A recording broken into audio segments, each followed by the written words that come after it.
Sometimes when I think about fit, I think about Gandhi. Yeah, that's right, Gandhi. So I'll bet when I say Gandhi that you're probably imagining this little old man wearing round glasses and a loincloth, sitting on the floor in India spinning a wheel. But actually, when Gandhi was a young man, he was this hard-charging human rights attorney in South Africa. It wasn't until he was in his mid-40s that he began to realize that this life he was living, it was a bad fit for him. He knew he was doing the right work, but he was doing it in this environment where he couldn't be effective. So he traded in his suit for a loincloth, went back to India, and found his fit. It was then that he accomplished tremendous things. He changed the world. And the truth is, so can you, because that is the power of fit. Okay, so what is fit? Well, fit is when two things come together. We usually think about fit in terms of clothes or shoes, but I want to talk with you about fit in terms of work, which I think is one of the most compelling aspects of fit. Fit with work is critical because work is where most of us will spend the vast majority of our lives. Think about that for a minute. Think about all the time you spend at work, all the time you spend talking about work, thinking about work. If you don't fit your work, you are missing out on a huge portion of your life. So, what does it look like to fit your work? Well, it's when your values and the company's values fit. It's when your personality and the personalities of the people that you work with fit. It's when the way you communicate and the way others communicate with you fit. When you don't have fit, work and life can be incredibly frustrating and exhausting. When you do have fit, work and life tend to be inspiring and invigorating. I mean, don't you want to sign up for that right now? That's what I want to talk with you about. This idea of fit at work and what it can do for individuals, for each of us. Let me tell you about my own relationship to fit. Back in 1997, I had my bachelor's degree in hand, and I was applying to PhD programs in clinical psychology. I was choosing between two schools. UCLA was #1 in the country, and University of Denver, a great school with a program that I really loved. Now, I knew that DU was probably a better fit for me. But frankly, I was completely dazzled by the fact that I'd been accepted by UCLA. So off I went to Southern California. And at first, it was great. I was surrounded by all these incredibly intelligent people and big ideas. But it didn't take long before I began to realize that just something wasn't quite right. You see, UCLA had this incredibly research-focused environment. And I was realizing that I wanted to be a strong clinician. But at first, I didn't trust my instincts. In large part because I had people saying things to me like, "Are you crazy? If you leave UCLA, you will ruin your career. And when you get out of here, you'll have it made. It's only 5 more years." But I knew that I didn't fit and that I had to make a change despite all of those risks.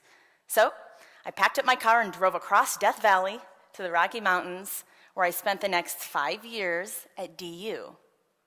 From day one, I knew that I was in the right place, that I fit. In fact, that was my first experience of the tremendous power of fit. Little did I realize at the time that soon I'd focus my whole career on that topic. After I got my PhD, I worked as a business psychologist for nearly a decade, helping senior leaders and boards of directors and investors choose executives that fit their companies. I loved my work. I got to experience the power and the impact of analyzing fit on a daily basis. But I also often got really frustrated because the only people who were able to evaluate fit were those who could hire expensive consultants. And then one day I got a call from Brent Daly, who'd heard about my work. He told me that he and his partner, Tim Walters, were developing this new technology. It was a software platform designed to analyze fit between employees and organizations. There it was, finally a way to democratize this process of evaluating fit by merging psychology and technology. I was actually so inspired by their mission that I jumped on board. And for the past 3 years, we've been helping companies hire, develop, and engage their people in alignment with their unique company culture. All right, so why is fit important? Well, the way we're growing companies isn't working. According to recent organizational research, nearly half of all new hires fail within 18 months. And 89% of those failures have nothing to do with skills and abilities, which is the main piece we typically look at when hiring. These employees are failing because they don't fit with the company or the team or the manager. According to Amy Christoph Brown, who's one of the academic experts most focused on this topic, this concept of fit at work has actually been in the organizational literature for over 100 years. She conducted a meta-analysis of 172 person-environment fit studies, and she concluded this: the better an individual fits their work environment, the more satisfied and more productive they'll be. That's the basic concept of person-environment fit. So what does it mean to fit your work environment? Well, the core of the fit puzzle that I believe is most compelling is fit with company culture. To sum up a ton of research, we know now that organizations' cultures are created or developed by the employees from the bottom up, not the top down. Why? We have decades of personality research to demonstrate that our personalities, the core of who we are really actually pretty hardwired by the time we reach adulthood. And it's those values that drive our behavior on a day-to-day basis, everywhere, including the workplace. So there's the official company culture, the one that's usually posted on the lobby wall. And then there's the actual company culture, the way a company really functions on a day-to-day basis. And that's determined by the individual values held by each employee. It's fit with that actual company culture that predicts whether an employee will thrive. And this is not just feel-good stuff. Culture fit is not just nice to have. When employees fit their organizations, they're more productive, more effective, and they stay longer, all of which we know contribute directly to the financial performance of organizations. In fact, Jim Collins in Good to Great found that organizations whose employees were culturally aligned were 6 times more profitable than their competition. So culture fit, it's good for everyone. It's good for companies.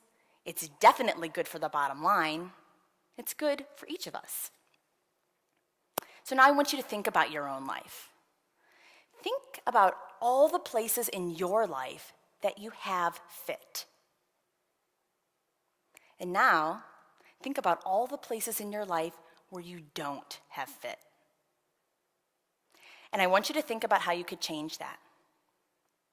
Make a decision about how to make a change in your life, either in a big way or a small way, so that it's more aligned with your values, with who you are. Sure, it is definitely a risk to make a change, but I think it's a much greater risk to stay where you don't fit.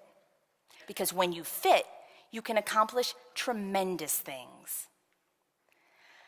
The power of fit can revolutionize the way we work. It can transform all of our lives. And it could, just possibly, change the world. Thank you.